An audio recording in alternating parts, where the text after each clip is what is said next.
And thanks everybody for sticking around for this presentation. I know I was wedged in between ice cream and free stuff. So hopefully I can keep the bar up so it's not a big dip in between the two. So we're going to dive right in. This is normally about a 60 or a 90-minute presentation, so I'm going to go quick. And I've cut a couple of things out. If you have interest in kind of seeing any of the other content that normally is part of this discussion, just give me a business card. I'm happy to share it.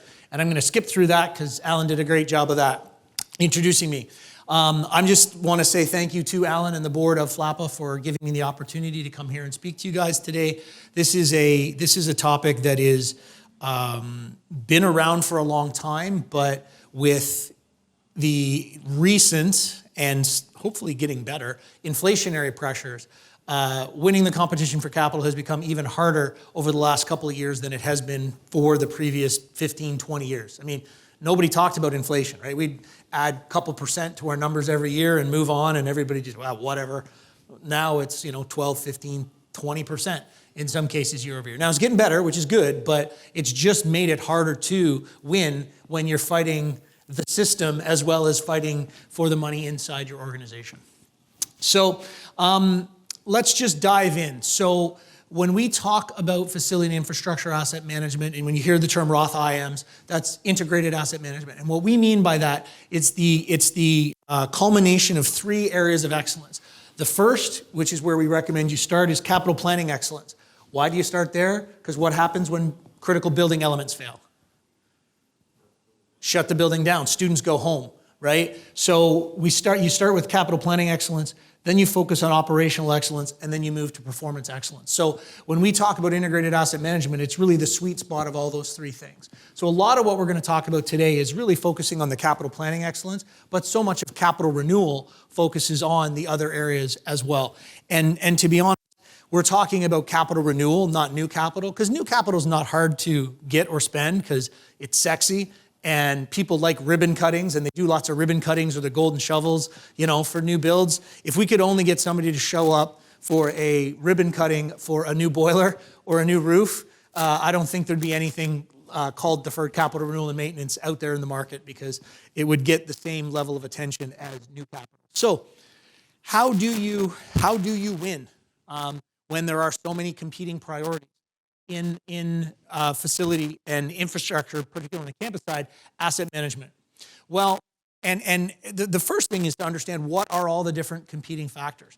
And so this is what we call this the hierarchy of existing facility data needs. Now, if you were starting with a new building, you would actually start on the top typically and work your way down. Now, as Wallace said, the term sustainability is a little bit of a buzzword. It maybe carries a little bit of negative weight. Really what we're talking about here is maximizing the value of the indoor environment and enhancing learning objectives or healing objectives or whatever your end users are trying to get. But when you're talking about, and again, if you're looking to design a brand new building, you'd probably start there, right? What do we want it to do? What do we want the program to be? How efficient do we want it to be? Why? Because designing a new building is pretty easy. You're starting on a blank sheet of paper. It's not hard. But when you're dealing with an existing building, you've got bricks and mortar and, more importantly, people inside the building. And so when we start to talk about what are the different types of data that we need and what are the different factors that are competing, you've got the inventory piece, which drives a lot of the operations. So this is your equipment level data. And this is where you're dealing with, again, oftentimes more on the operational side, but replacing some of those major pieces of equipment becomes capital. But understanding that there are drivers from the operational perspective. You start looking at total cost of ownership and, integrating design and the actual operations and the life cycle of a piece of equipment. Next level up, one level less granular, is condition. Condition is typically done at what we call an element level, right? So your inventory, individual pieces of equipment. Condition assessment is oftentimes you'll bundle certain types of equipment together into a single element, right? So you may have 3 rooftop units on a building. If you're dealing with equipment inventory in your work order system, you're gonna have, unit number 1, unit number 2, unit number 3. In a condition assessment, typically, if they're all the same age, they're all the same condition, they're all the same capacity, and you're looking at forecasting future capital needs, you may bundle those together, Rooftop units, quantity 3, or quantity of the total capacity of the 3 units. So it's one level higher up in terms of the data set in the grid, but a very important driver for capital spending. The next, code and environmental. Why is that above condition? Well, because typically things are grandfathered, right? If you're out of compliance with the code, you're good as long as you don't go poke it with a stick. And why do you poke it with a stick? Typically because you have to replace it from a condition perspective. So that's why it's one level up. These 3 bottom tiers are what we call the have-to-dos, right? You have to operate your building, you have to renew your building, and you have to deal with code and regulatory and environmental issues. Now, depending on the teeth of your regulations, you may not actually have to deal with the code and environmental issues, but we're going to just say you have to do that because from our perspective, we want to make sure that you're compliant. Once we get up there, then we start to get into, again, what is typically more important to a lot of the stakeholders who aren't facilities people in your organization. The functionality. Are these classrooms the right size? Do these classrooms have the right features? Are they helping to deliver a world-class education?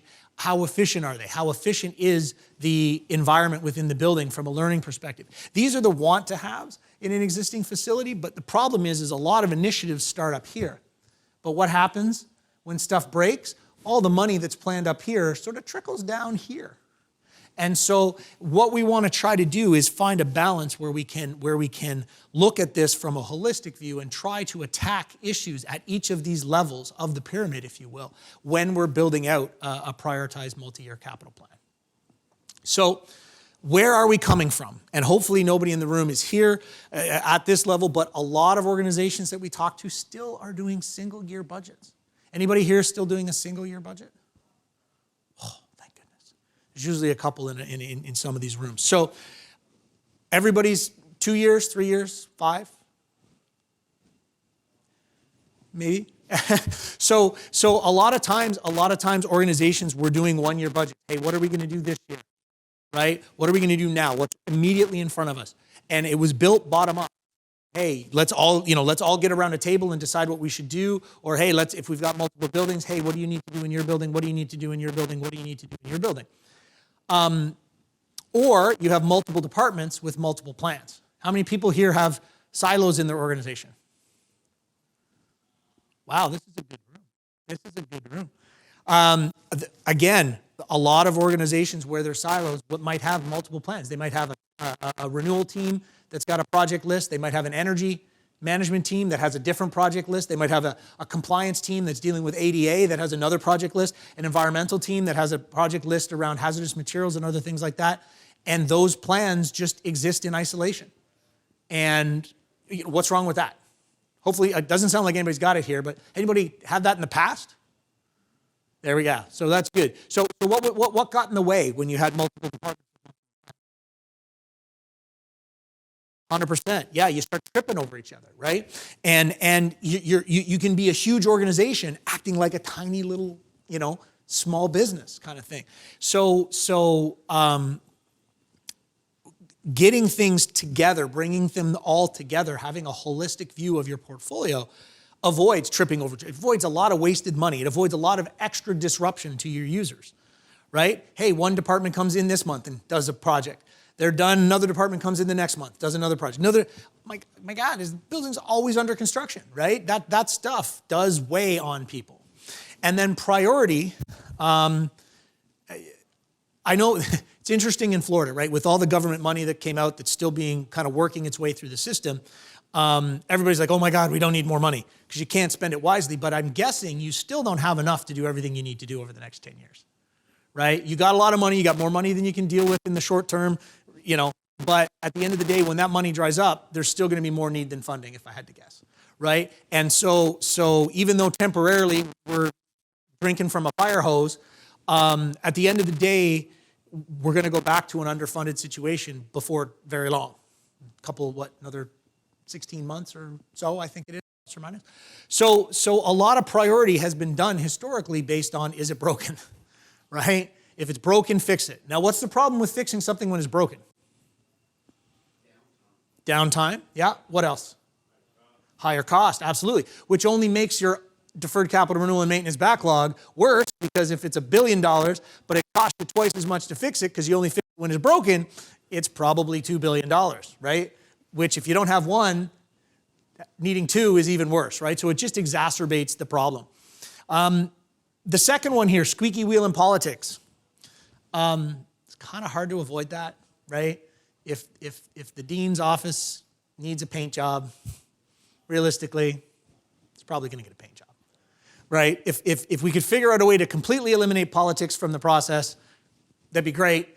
But what we want to do is limit the impact, right? You want to minimize it. You want to make sure, hey, okay, we can do that, but this is the project that we're going to defer further if we do. And then that becomes a decision, and if the decision gets made, so be it, but at least there's a way to push back against it. And then discipline bias is another one that people are like, what's that? So what I mean by that is if you look at a school district or a university, if there's been people there for a while, you can often tell what the technical background of the head of facilities was based on the profile of renewal need. I've gone to a lot of facilities, campuses or school districts, and if there was an architect there leading the facilities group for a long time, the buildings looked beautiful, but their building systems were terrible, right? If a structural engineer was managing the portfolio, they were built to withstand anything, but they were pretty utilitarian. And then the M&E group, they've got the best running systems, but the buildings look ugly as anything, right? So that is, and that's a thing, right? And that's real because people do what they know, right? And so discipline bias was a big thing, again, in the past, and in some cases still in some organizations. So what's the problem with this old approach? Even a shorter term approach, like multi-year, couple years, but the problem is lack of flexibility, right? If you've only got a 1-year plan, a 2-year plan, and all of a sudden money comes in, imagine that. Well, how do you figure out what's next? What's up next? If you get all the money for what you've planned in 1 year or 2 years, how do I know, hey, I got all this money, what comes next, right? Here, they asked you for a list, so it's a little bit different. But a lot of this is so kind of what's next, what happens after that money works itself through the system. The other thing is if something comes in over budget, imagine that, right? Then you got to bump stuff. Well, if you don't have a long-term plan, where does it go? It goes back, it just falls back on the floor, right? And all the planning that you did to pick it, it just goes back in the pool, and now you have to re-rationalize it the next time you put together a single-year plan or a short-term plan. We have worsening overall asset condition, right? Buildings continue to get older. We're still underfunding them. So therefore, the risk of failure of critical systems is higher. We spend more money doing things that should cost less because they fail first. Because we have an inefficient investment, we're tripping over. Right? The worst one I had was in a school district. There was a capital department and an energy manager. And big school, they wanted to replace the roof on the school, so they took off all the old rooftop units, put down a new roof, boom, put the old roof back on. Right? Big disruption to the school, lots of work, smell bad, blah, blah, blah, blah, blah. 6 months later, hey, we got to replace those rooftop units. They're not efficient. So now, I don't know exactly what happened, but apparently some of the pads for the units were the wrong size. Right? 6-month-old roof. What do you think they did? Cut a brand new hole in their brand new roof to put a new pad down. Now, what does that do to your warranty typically? 100%. And it cost a ton of money. And the worst part, these two guys, there was a cinder block wall separating those two guys in their office. They literally had offices next door to each other. And they didn't talk. Like, no wonder they've got a huge deferred capital renewal and maintenance backlog issue. So, and then again, little accountability for results, right? It's a 1-year plan. Hey, we get it done. We don't get it done. Start over. There's no continuity. It's just in and out, in and out, in and out. So, why evolve? Well, as are we, our buildings continue to age and get older. And continued underinvestment means that, again, higher risk of things failing, and program needs are evolving very, very quickly. We continue to underfund, and again, if you guys all have single plans for your institutions, that's great. But where there are those multiple plans, everybody's scrounging for a limited pie, right? The scarcity thoughts. Hey, there's only this much money. I got to get my piece, right? I got to get my piece and I got to hold on to it, right? And I got to win. In order for me to win, they got to lose, right? That's really what it comes down to. And it still happens between, even if within facilities you've got one plan, right? You're still competing for, again, in certain people's minds, for salaries, for books, for all these other things, you're competing for those limited capital dollars. As was mentioned earlier, we're all getting older, and a lot of us are going to retire soon, and there's a lot of stuff up here that's going to walk out the door, right? And if somebody's lucky enough to win the lottery tomorrow, you could even have somebody who's like 35 walk out the door, right? So there's that risk of loss of institutional knowledge. Typically, asset data has been inconsistent over time, and if it's not inconsistent, it hasn't been kept up to date. Hey, we did a condition assessment 10 years ago, and we're still relying on that data. Well, again, in the age of no inflation, it wasn't that big a deal. But imagine going back to a 2018 report and putting up a cost in it for approval from a 2000, imagine doing that in a 2021, 2022. Right? It just doesn't work. It doesn't make sense. And unfortunately, regulations, they're not getting any easier. They're only getting more strict, more difficult, and raising the bar. And the worst part is oftentimes the folks that are, for state-funded schools, the states are making the regulations stricter, but they're not funding you to deal with the regulations that they've made. Right? So, the multi-year planning process, what is it? Well, it really is, you know, in our world, 7 things. Where are we now? Right, let's get real. Where are we today? Where do we want to go? Right? Because if you don't know where you are, how do you know how you're going to get there? Well, how do you go on a journey from a capital planning perspective? You need data, right? First of all, you have to figure out what data do I need? Right, which is dependent on the route you want to take between where you are now and where you want to be. And you got to be realistic about that. We'll talk about that a little bit later. But you really got to be realistic about what data do you need versus want, and what data can you manage effectively. Once you have the data, it's priority. Again, in the absence of excess money, you have to decide. I got $10 million to spend. I got $50 million worth of need. Which $10 million am I going to do, right? And again, how can I plan that, trying to tackle as many of those different data needs, those types of needs as we talked about before. Once you have a mechanism or a means for priority, you build the plan.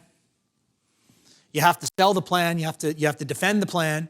You have to be able to stand up and say, hey, this is why I did this project. This is why I didn't do this project. Because I guarantee you somebody's pet project is going to fall on the cutting room floor, and they're going to want to know why. So how do you help tell that story to get approval for the plan so that you can actually go and execute the plan? Put it to work. Get it done. And then the last part, which a lot of people forget, and this is where the multi-year kind of can come into play, right? If you just do a 1-year plan, it starts and it's done. Right? But this is continuous, right? This is not a straight line. This goes over and over again. And when you get done the first year, you're at the start of the again. Where are we now? But the thing that a lot of people forget is, did we get the results that we expected? Monitoring, right? Hey, we said we were going to reduce our FCI by X. We said we were going to reduce our carbon footprint by X. We said we were going to enhance the user experience by X. Did we actually do it? Most people are just like, oh God, thank God that's over. Let's start next year. But the importance of that is really to drive the credibility, right? We said we were going to do something, and we did it. If you can show that, do you think you'll have more or less resistance the next time you bring a plan forward? Less, right? You're building trust. Hey, they said they were going to, if you didn't, right? If you didn't get what you thought, why? So that you can explain why you didn't, to enhance, to overcome the potential lack of trust. And then you just start all over again. Where are we now? Right? Because every plan, so when we talk about multi-year planning, so how many people here plan 3 years? 5? And by planning, I mean picking specific things you're going to do. Not, I'm going to spend $10 million a year, but I'm going to do this roof, this boiler, this electrical, this carpet, whatever it is. 1 year? 2, 3, and 5? 5? Anybody else? 1. Oh, I'm sorry. Anybody else? No. So for some organizations are mandated to do 5, right? Hey, we got to have a 5-year plan. Having done 5-year plan, by the time you get to year 4, they look nothing, right? And it's a lot of work to go and pick projects, right? Especially when you got big budgets. So we think the sweet spot is 3 years. Right? Now, if you're mandated to do a 5-year budget, what we recommend is you use funding envelopes for years 4 and 5. Right? You don't say, hey, I'm going to do this roof, I'm going to do that roof, I'm going to do this. But you say, hey, we're going to spend, we got $10 million, we're going to spend $2 million on roofs, $1 million on asphalt, $500,000 on this. Because so much can change, right? And you usually do a condition assessment on a 5-year cycle. So if you do them all at once, you're going to have a brand new data set before that 5-year timeline is up. If you do them sequentially, 20% a year or whatever else, you're going to have new data every year. So you're going to need to be continually, reviewing that information. So for us, 3 is the sweet spot. 1 is too short for all the reasons we talked about before. 2 is better than 1, but still, again, if you get a large infusion of money or you get a large overruns in budgets like we've seen the last couple of years, you end up throwing a lot of stuff on the cutting room floor that you got to pick up again to rebuild later. It starts with condition assessment data. Again, that's what we talked about, right? That's where a lot of the risk lies. But then you can build in other expert level assessments. This is where you can build in energy and ADA and other things like that. What are all of our list of needs, right? Because a condition assessment report, an ADA report, an energy audit, it's not a plan. It's a list of needs. You have to decide which of those needs are you actually going to do. Again, if you had unlimited funds, it would be a plan. But since you don't, it's not a plan. And frankly, there will be things you'll decide to do sooner than they need to for other reasons that have nothing to do with condition, right? Oh gosh, we just hired a new prof, we're starting a new program. We got to gut that whole wing of that building to put in a new lab. Even though, all the finishes aren't that old. Well, okay, we're gonna do that work. We're gonna choose to do that, even though we don't need to do it from a condition perspective. You want to integrate consideration for business, program, and political issues, right? We can't escape the political issues. We want to keep the influence to a minimum, but you got to play ball too, right? And again, the program issues and the business factors. Look, our recreation center is also used widely by the community. So, we need, the community is demanding a new program. They're going to help, there's going to be a revenue source against that. We're going to make those decisions to do upgrades or enhancements, even though there's other needs to do, but we're going to make those business decisions. You want to tie all of those different factors in as much as you can. You want to bring all those plans together so that you can try to find economies of scale. And the one thing a lot of folks don't do is include what we call allowances, right? How many people here have money they spend pretty much every year that really isn't associated with any specific piece of equipment in a specific building, right? The most common one that I see is asbestos abatement, right? We don't really know where we're going to do it, but we know we're going to have to do it as a result of some of our capital renewal projects or some of our maintenance activities. So we're going to take $100,000 a year and we're going to set it aside.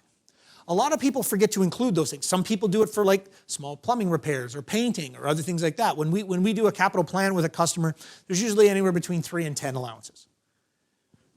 If you don't, their money you're drawing down against your budget, right? If you don't draw them down, right? If you've got $10 million to spend and you build a plan of $10 million worth of capital renewal projects, you got $1 million worth of allowance.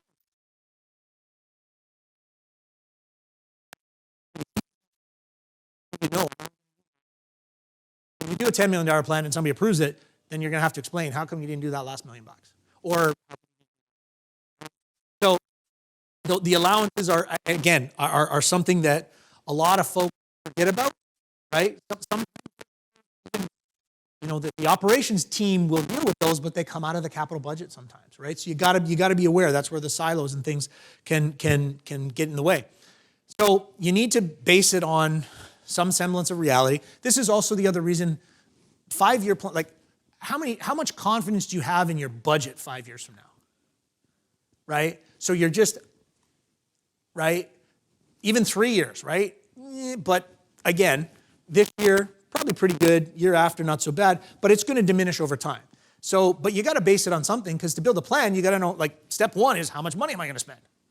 Right? So you have to make some guesses. You have to make some assumptions. And again, that's why I say the further you go into the future, the less certain that funding is. So therefore, the more potential wasted effort there is in the planning process. Oops, sorry. And then obviously, so for those of you who have multiple plans, do you have to get approval every year, or do you get approval for a multi-year plan? Right.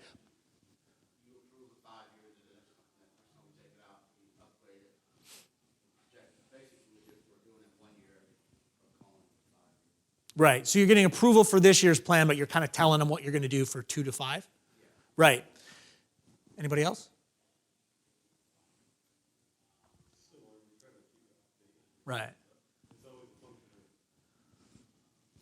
of, on our side, we don't control how much money we're getting. Right. We have absolute control. Right. Yeah, of course. Yeah. Most people don't, right? It comes down from on high, and yeah. But the best you can do is tell your story such that Absolutely. your story is. Absolutely.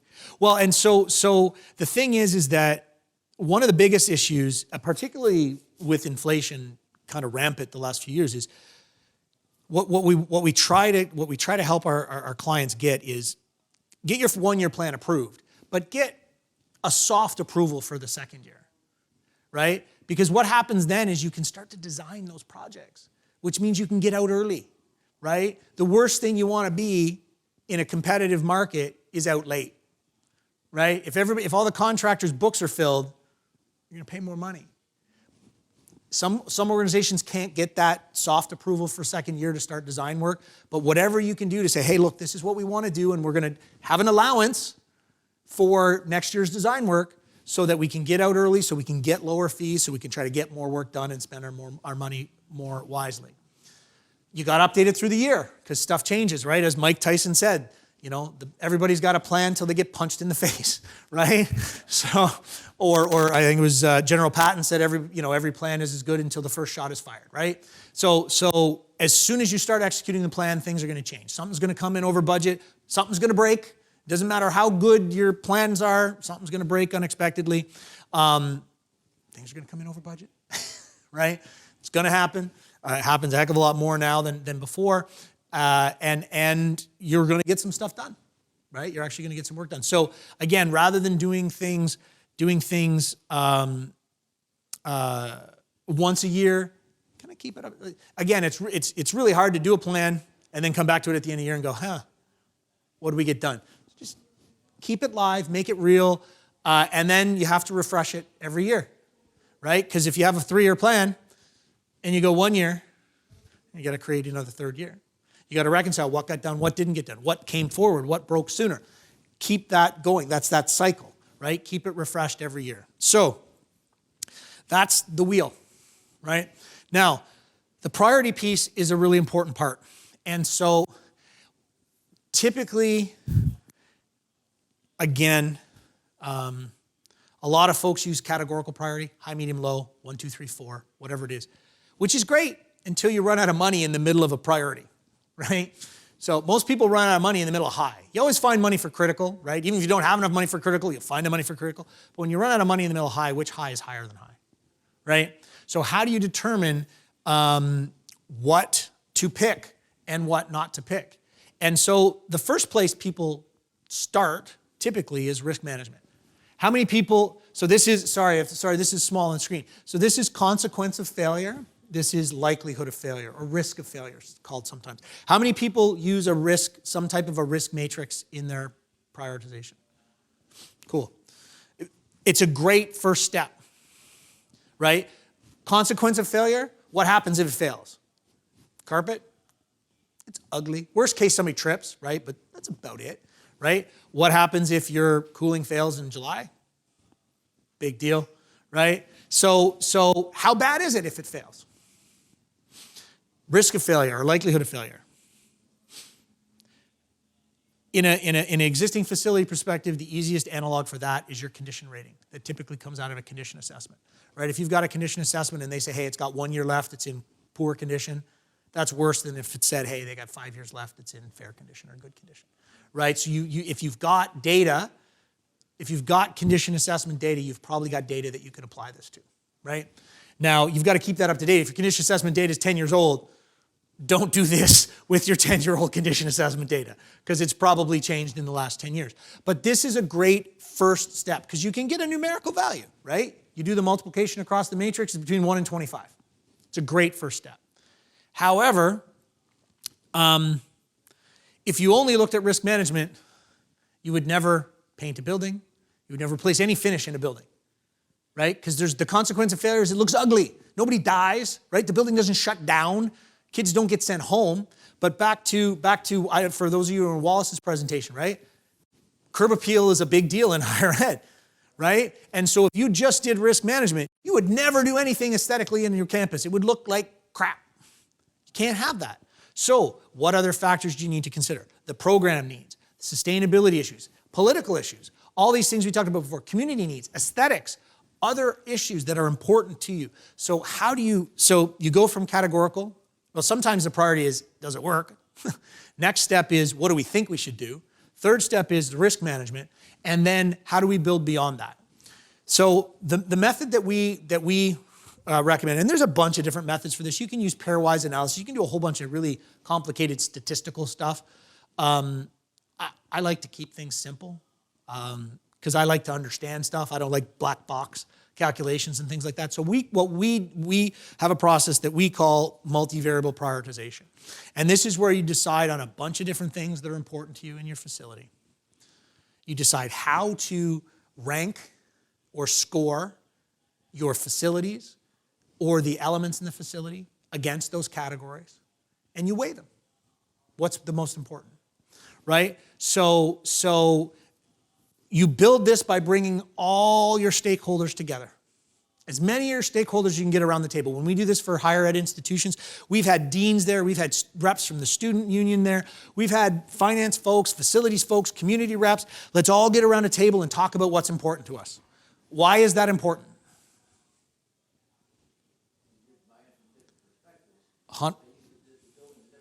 100%. Absolutely. Yeah, you get to understand what's important to all of your stakeholders. Even if it doesn't necessarily end up in the calculation, at least you're hearing it. And they also feel heard, which is really important, right?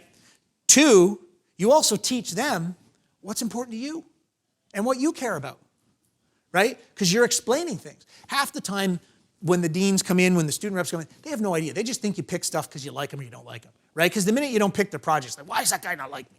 Right? It's not because of that. It's because if the roof fails, the freaking kids are going to go home, right? Like, so if nothing else, just getting them involved in the conversation is hugely valuable for greasing the wheels of progress over time. So you bring everybody together, you lay out what's important, and you build out a couple of different categories of priority. There's really 3. If you use the condition rating, then you actually have a unique element in a unique building. Right? Because you've assessed the roof on this building, you assess the roof on the building across the street, you assess the roof on the building across campus. So that's a unique element within a unique building. Second is what we call asset or vertical priorities, comparing building A against building B, right? That's a lab building, that's a residence building, that's a rec building, that's a back office service building. They're all different importance to the organization. Vertical, because they're buildings, one building to the other. Every element in that building gets the same score. because we're talking building to building. The next one is element, right? The elements are the things that make up the building, the roof, the HVAC, the electrical, the carpet, all those things. How are they important, right, in the different categories you create? Those are your horizontal categories. And so you put them together, and this is just an example of two different categories. One is an example of a building or an asset category, so the vertical. The other is horizontal. And so we have, and this is just an example of one of the risk management categories, consequence of failure, right? What's the worst thing that can happen? Somebody dies, right? Legitimately. Second thing, if you're on a campus, full campus shutdown, right? Sometimes that's ranked 10, right? Depends on the organization. Multi-building shutdown, full building, partial. These are just examples. Ultimately, you decide as an institution, your stakeholders decide what's important to you. You can choose to build on risk management or not. You build it out. Building type. This is just, again, another example, right? Academic classroom, academic research residence, and you score them. Now, you have to also weight them, right? So in this particular case, consequence of failure is 3 times as important as asset type. Just as, and these are just numbers, guys. This is not anything real. This is not, but the idea is you create an MVP calculation which has between 4 and 7 of these categories that all total up to 100%, and you get a numerical value for each and every recommendation that you have on your list. Now, this is decision support, not decision making, because there's always going to be other factors, the politics, the programs, all these other things. But at the end of the day, when you get down to, hey, I'm down to planning my deferred capital. I've dealt with all my political stuff. I've dealt with all my program stuff. I got $3 million left to spend. What $3 million am I going to spend? Well, let's look at the MVP and let's look at what we said are the high priorities. Because then when you put your budget forward, they go, hey, well, how'd you decide on that? Well, remember when we all got together and we created that calculation? The one that you agreed to? That's how we did it. I've seen this smooth over discussions, budget negotiations, if you want to call them that, which is really just typically finance beating you with a hammer until you give in. I've seen it change things dramatically in that process. So what's the catch? Well, none of this works if you don't have good data and you don't have a good strategy to get it, to manage it, and to use it. You need to have all the departments in your organization feeding all their data in together, right? Having maintenance data over here that doesn't talk to capital data over here, that doesn't talk to energy data over here.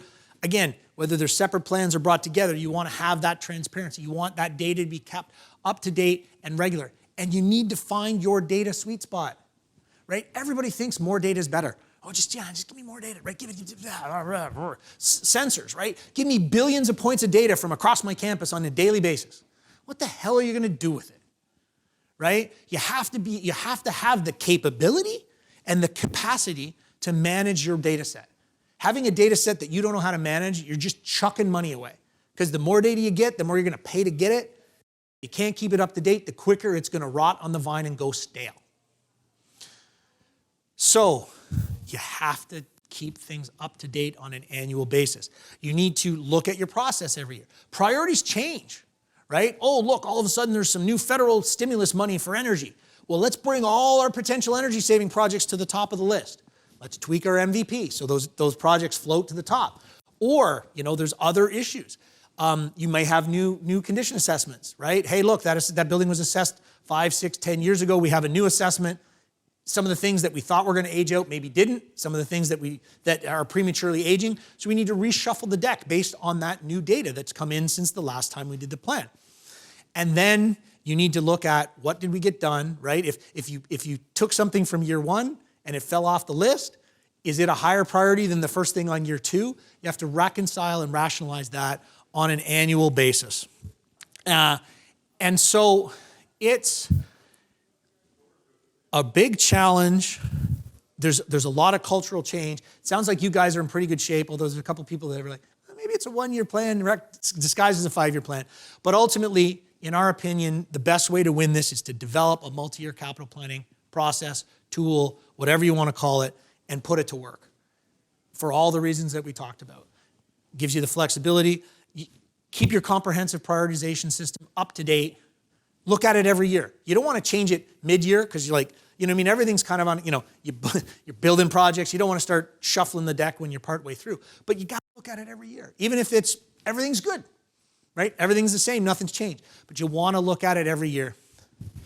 Most importantly, you need to acquire, manage, and update consistent and defensible data on a regular basis. Because the best plans, the best software, the best anything that is based on bad data is garbage. I've been in board meetings with customers where thankfully we didn't do the plan, but they put a plan up there and one of the board members said, "Didn't we fund that last year?" What do you think happened to the credibility of the rest of that plan?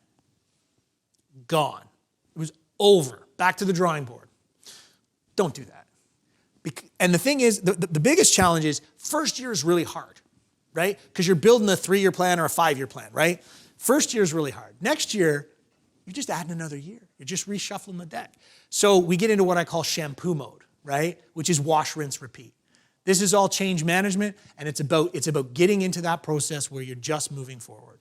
So, folks, I know we're almost out of time. We did start a little bit late. I do want to honor the fact that the trade show is reopened again and for a little bit. But any quick question? I'm happy to stay as long as you guys want, but I also want to respect your time. Does anybody have any questions or comments? No? Did this make sense? Hopefully, did you learn something?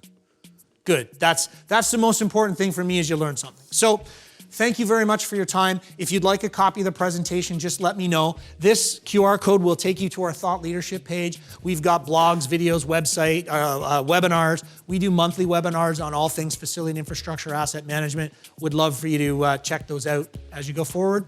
And I'm over in the business partner hall as well till I think 4:30 is when we start tearing down.